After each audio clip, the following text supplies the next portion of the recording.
Here he is at last, the mystery man of India. Our first glimpse as the Rajputana came alongside at Marseille. And there's a woman of whom you've probably all read, but never seen in a picture. Miss Madeline Slade, the English daughter of an admiral, who now prefers to be known as Malara Ben.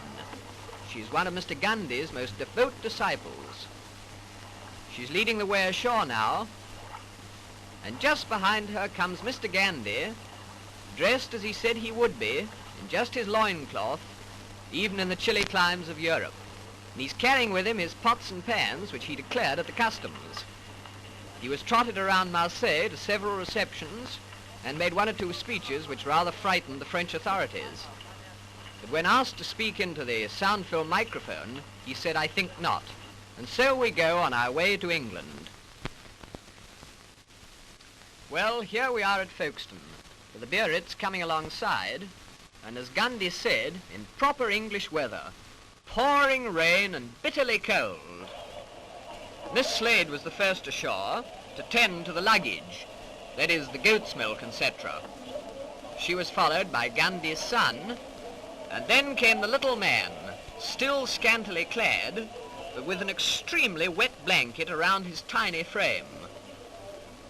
I'm sure he must have been frozen. We were in thick overcoats. He picked his way through the puddles along the quay side, and he was wearing sandals, by the way, to the waiting motor car, for he decided that he'd rather go up to London by road. He insisted on sitting up in the front seat with the driver. He said that he could see better that way.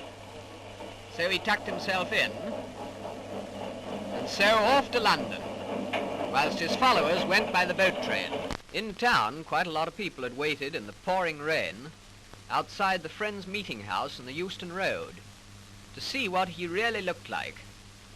But at first they were quite disappointed, because he went in the back way.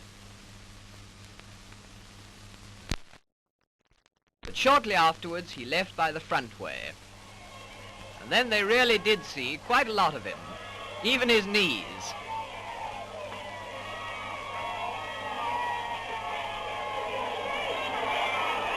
No, he won't speak into the microphone.